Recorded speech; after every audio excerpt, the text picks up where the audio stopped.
Jose Francisco Molina walked into the pre-match press conference with an energy that turned heads. It wasn't the typical attitude of a coach about to face the reigning world champions in a friendly. This was a man who wanted to make something clear before the opening whistle. And he did. He said several things that, hours later, the game itself answered for him. But before we talk about him, we need to put into context what happened yesterday at Kyle Field in Texas. Because the setting alone was extraordinary. Kyle Field is one of the largest stadiums in the world, with a capacity of over 102,000 fans, and it hosted this friendly between Argentina and Honduras as part of their preparation ahead of the 2026 World Cup. And that stadium, that giant in Texas that normally hosts college football games, welcomed Lionel Messi. Not playing, sitting on the bench, and yet he was still the main attraction of the night. With Messi on the bench, the Argentine national team beat Honduras 2-0 with goals from Lautaro Martinez and Giuliano Simeone at Kyle Field in Texas, in their second-to-last tune-up before their debut at the 2026 FIFA World Cup. The first goal came in the 36th minute when Lautaro Martinez converted from the penalty spot to open the scoring before halftime. In the second half, Argentina maintained control of the game and extended the lead in the 54th minute with a goal from Giuliano Simeone, assisted by Lautaro himself. Honduras tried to respond, but ran into a well-organized Argentine defense that barely broke a sweat. Despite playing without several starters, Argentina dominated from start to finish, showing ball control and depth in attack. Simeone's goal, by the way, was a gem. Lautaro received the ball near the edge of the box, flicked it with a backheel to Simeone, and the Cholito finished inside the 6-yard box. A luxury backheel inside the penalty area in a friendly. That's Argentina. That's the culture of this group. Scaloni also used the match to hand debuts to 4 players: Nicolas Capaldo, Santiago Beltran, Joaquin Freitas, and Tomas Aranda. 4 young guys who fulfilled the dream of wearing the blue and white. And Scaloni, true to his style, praised them all, especially one of them. The manager was thrilled with the debuts and had special words for the kid from Boca. He's got street in him. Did you see him? He came on chewing gum like he owned the place. That says everything. Scaloni doesn't call up names. He calls up character. Now, the match was positive, clean, comfortable for Argentina.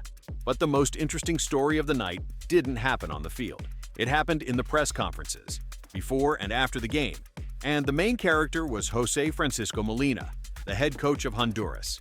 Molina is Spanish, a former goalkeeper, and took charge of the Honduran national team earlier this year.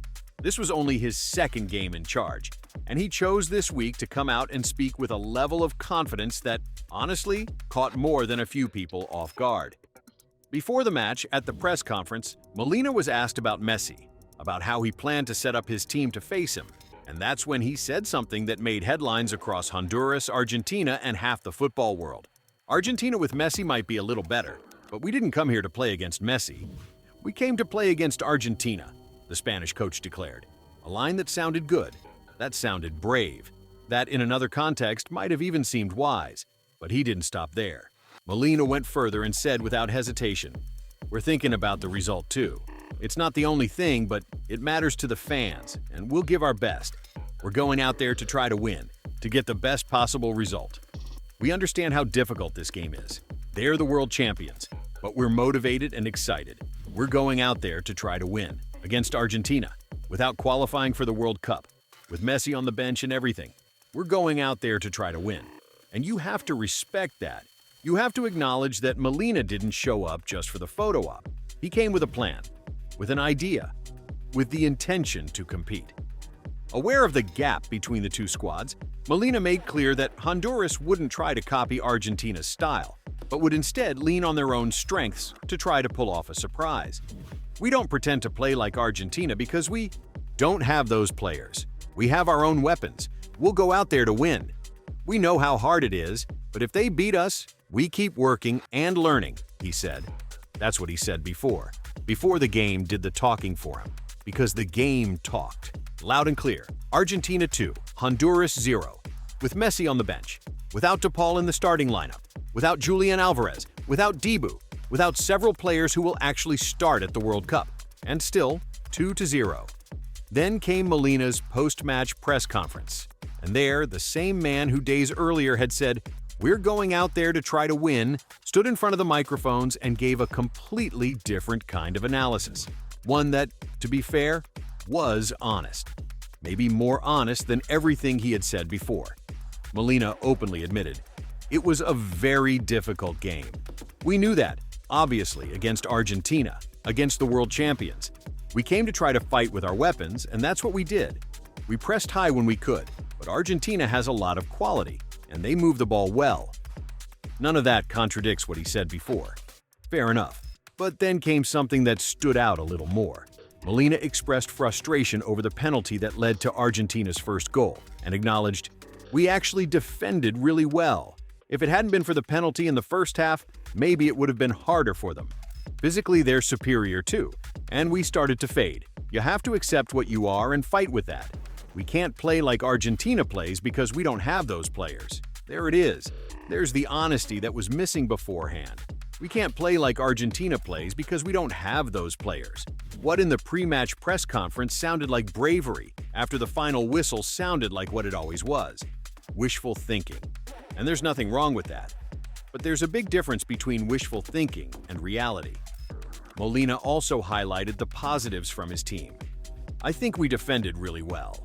When we could, we attacked and got on the ball, even if things didn't go as well as we wanted. But the team competed. They gave everything they had, and I'm very proud of the work the players put in." And looking ahead, Molina made a plea that also deserves to be recognized. He said his young players need more playing time at their clubs because he believes in them, he's seen them work, and they have a lot to offer. That speaks well of Molina as a coach. His pre-match words may have been bigger than where Honduran football is right now. But his post-game analysis was that of someone who understands the process, doesn't run from the numbers, and keeps his eyes on the future. And in football, that counts for something. Now, there's something Molina said before the match that kept ringing in a very specific way. Something worth looking at more closely. Because when he said, "We didn't come here to play against Messi, we came to play against Argentina," he was, deep down, admitting something most coaches won't say out loud. That Messi is a category of his own. That mentally separating Messi from Argentina is the only way to avoid losing your tactical mind before a game even starts. And that, paradoxically, is one of the greatest compliments you can pay Leo.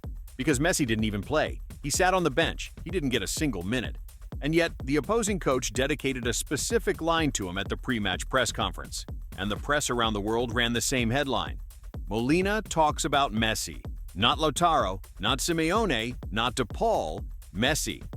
With 91,000 fans at Kyle Field and Lionel Messi as the main attraction from the bench, the biggest stadium in Texas buzzed in a special way just from the chance of seeing him. That's what Messi generates in 2026. That's what he generates just days before the World Cup kicks off. He doesn't need to play to be the story. He doesn't need to touch a ball for 91,000 people to be locked in on his every move. There's something almost surreal about all of this. Something that years from now we'll look back on with the same nostalgia we feel today when we think about the greats of other eras. Because Messi is about to play what almost certainly will be his last World Cup. And everything happening right now in these friendlies, in these preparations, in these games where he doesn't even play but still ends up being the main character, is part of something that will never happen again. The reigning world champions will begin their title defense on Tuesday, June 16th against Algeria at Arrowhead Stadium in Kansas City. Then, Monday the 22nd against Austria, and they'll close out the group stage on Saturday the 27th against Jordan. On paper, a group Argentina should get through without too much trouble. But at a World Cup, nothing is easy. Nothing is guaranteed. And Messi knows that better than anyone. Because he already lived the glory in Qatar.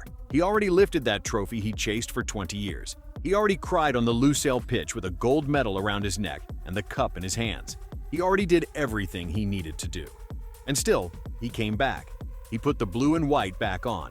He came back to prepare, to train, to take care of himself, to fly to Texas to sit on a bench while 91,000 people get emotional just from seeing him wave from the sideline. That's not obligation. That's love. What's coming in this World Cup isn't the story of someone chasing redemption. Messi already found that. What's coming is the story of someone who decided to give the world one last dance. One last chance to see him do what only he knows how to do. To see that left foot that hasn't stopped surprising the world since he was 13 years old. Molina, with his line about not coming to play against Messi, accidentally said the most important thing of the entire week. That even opposing coaches build their game plans around how to contain him, how to neutralize him, how to survive something that no tactical system has ever fully been able to explain. And in a few days, when the World Cup begins, that problem is going to be a lot more serious than facing Honduras in a friendly. Because Argentina will have Messi in the starting 11, with Lautaro, with DePaul, with Dibu in goal, with Scaloni on the sideline, with everything. And when that moment comes, when the anthem plays and Messi lifts his eyes toward the stands with that calm look he gets before the big games, something in the air is going to shift. Something that's hard to put into words, but that anyone who watched him in Qatar understands perfectly. There are players who win games.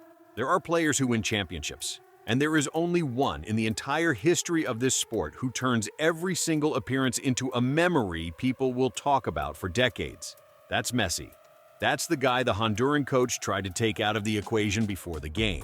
And that's the guy who, without playing a single minute, was the biggest story of the night in Texas. What's coming at this World Cup is history, and we'll be here to tell it.